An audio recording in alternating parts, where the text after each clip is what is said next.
C'est mon histoire et celle de milliers d'autres que je veux vous raconter aujourd'hui. C'est l'histoire de 67 000 personnes qui vivent tout près et en même temps très loin de vous. Je veux vous dire ce qu'est la vie en prison de nos jours. Je veux vous dire la saleté, la folie, les injustices, les humiliations, la surpopulation. Je veux vous en dire l'inhumanité. L'inhumanité?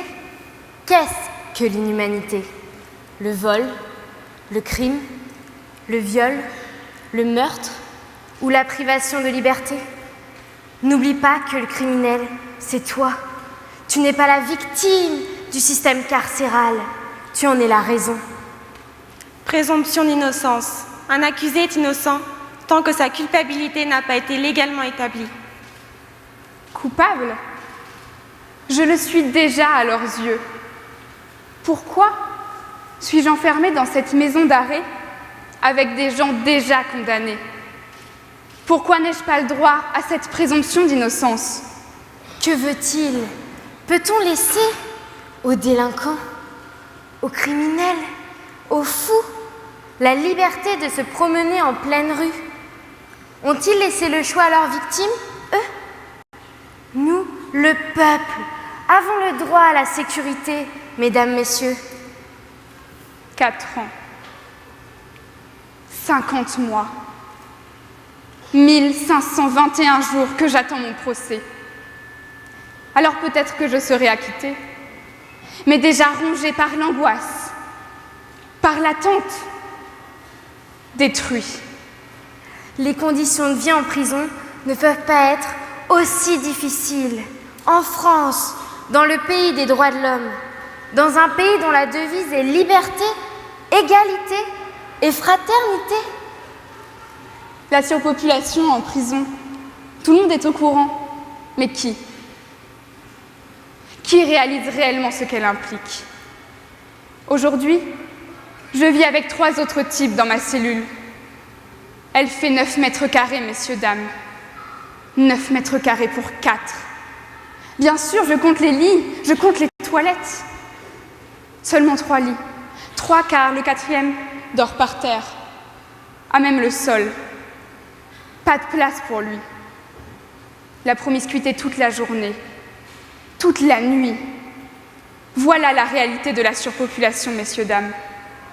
Alors, mieux vaut être enfermé à Vincennes, au zoo. Les animaux ont plus de place et plus de défenseurs. 67 000 est le nombre de détenus en France. 56 000 est le nombre de places disponibles. Et pourquoi pas un palace, un château en Espagne, Versailles, tant que l'on y est. Si vous êtes ici, c'est que vous avez commis des actes répréhensibles. Ces actes répréhensibles méritent-ils le délabrement, les moisissures, les cafards? Méritent-ils qu'on allume nos cigarettes avec des morceaux de fil électrique? Alors sentez, messieurs, dames, sentez l'odeur de transpiration de 4 hommes dans 9 mètres carrés, 20 heures sur 24, sous 40 degrés. Sentez cette odeur âcre qui vous prend à la gorge et regardez-nous croupir dans toute cette puanteur. Le Code de procédure pénale prescrit que les détenus doivent pouvoir bénéficier de 3 douches par semaine. À la prison de la Santé, on peut évaluer 3 douches pour 100 détenus. Salis, mise à nu, humiliés sans cesse. La fouille corporelle. Fouille corporelle. Fouille intime des orifices naturels du corps humain avec l'exploration invasive du vagin ou de l'anus. Celle-ci doit être pratiquée que s'il existe un motif raisonnable susceptible de mettre des vies humaines en danger. Un motif raisonnable? Non.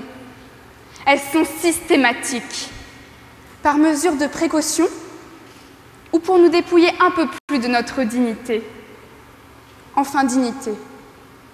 Lorsque l'on est réduit à des toilettes sans cloison, à la vue de tous, croyez-vous que l'on soit encore digne? Leur dignité? Mais que vaut-elle face à l'agressivité de ces animaux? Qu'on les domestique? notre agressivité. Mais comment voulez-vous qu'il en soit autrement? À coups de calmants, de somnifères? Eh bien, allez-y, assommez-nous! Et au prix d'une véritable camisole chimique, les crocs du loup ont été limés, toute sa volonté broyée. Et au miracle, un agneau est né, mais qui déambule, sans plus même savoir son nom. Un détenu sur 2 souffre de troubles psychiatriques. Un quart des détenus souffrent de troubles psychotiques graves, comme la schizophrénie ou la paranoïa. Pourtant, en 15 ans, le nombre de lits en psychiatrie a été divisé par 2. Des gens malades derrière les barreaux. Mais ce n'est pas leur place. Le procès décèle les personnes n'étant pas responsables de leurs actes. Alors, pourquoi sont-ils si nombreux en prison? La vérité, c'est que le lit du tôlard coûte moins cher que celui du patient. Voilà l'arithmétique de la justice. Profit et délaissement. Une personne détenue en maison d'arrêt coûte 20 000 € par an à la société, soit 55 € par jour. L'hospitalisation en psychiatrie d'un adulte coûte 296 € par jour. Non contente des maladies mentales, la prison est aussi une véritable exhibition de cas médicaux. VIH, hépatite C, j'en passe. Des soins inaccessibles, le secret médical bafoué par la présence du gardien. La prison fait mourir à petit feu, calmement, froidement. J'ai vu tellement d'atrocités. J'ai vu des gens se tuer à coups de fourchette dans la carotide. Baliverne, des lois existent. Les peines peuvent être aménagées quand la vie du détenu est en danger. La suspension de peine pour raison médicale est une mesure d'aménagement de peine qui permet la sortie de prison anticipée des personnes incarcérées atteintes d'une pathologie engageant leur pronostic vital. Mon colocataire est mort hier soir en cellule. Il était vieux, sénile. Il ne se souvenait même plus pourquoi il était enfermé. Et malgré toutes les gesticulations de son avocat pour lui trouver une place en hôpital, il est mort seul, messieurs, dames, sans personne pour le pleurer. Et alors, en prison ou ailleurs, la vieillesse et la dépendance sont tout aussi difficiles à gérer. À charge pour eux de sortir plus tôt et de se réinsérer dans la société. Attendre, s'ennuyer, être sale, vivre dans la crasse, se faire humilier, se faire tabasser. Moi, ça m'a donné la rage. Je veux me venger de ce système qui m'a traité comme un chien. J'ai laissé ma dignité au seuil de cette prison. Alors, me réinsérer dans la société qui m'a détruit. Je n'en ai ni l'envie, ni même la capacité. Un détenu sur 2 récidive dans les 5 ans. Mais ce n'est que fiction. C'est impossible. Après tout, on ne sait pas ce qui se passe là-bas. On entend vaguement ce qui est dit à la télévision. La surpopulation carcérale a atteint un nouveau record. Un nouveau suicide pose la question de la sécurité en prison. On ne se sent pas concerné. On est pris par nos vies, notre quotidien, nos habitudes. On est dehors et on n'aura jamais à y mettre les pieds. Enfin, si tout va bien. Pour nous, la journée est rythmée par les repas. Et c'est tout. Si, il y a bien la promenade dans une cour minuscule, sans banc ni urinoir. La vie d'un prisonnier, c'est l'attente, continuelle, incessante. Une journée en prison commence à 7 h et se termine au dîner, servi à 17h30. Les détenus ont droit à 1 heure de promenade par jour. Bien sûr, ce doit être dur. Mais n'est-ce pas le but d'une peine? Ils sont là pour réfléchir à ce qu'ils ont fait, pour en tirer des leçons. Comme l'enfant que l'on met au coin pour qu'il réfléchisse. Ils doivent se former à nouveau. Travailler leur est même accessible. Travailler en détention est considéré comme un droit pour les détenus qui le souhaitent. L'activité professionnelle est fondamentale pour la réinsertion future des personnes incarcérées. Le travail, eh bien parlons-en. À Fresnes, je devais découdre des étiquettes Made in Taiwan pour en recoudre des Made in France à la place. Belle pédagogie, surtout quand on est enfermé pour contrefaçon. Mais tout ce temps qu'ils passent en prison, ça doit leur servir.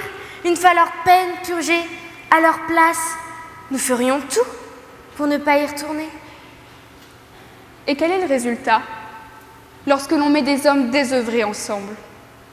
Ils trouvent des occupations, se battre, étendre leur réseau pour les dealers. J'ai vu des petits consommateurs venir pour 1 ou 2 mois en prison et ressortir avec un carnet d'adresses plein. L'année suivante, c'était en tant que dealer et pour une peine bien plus lourde qu'ils revenaient cette fois. Que faire alors?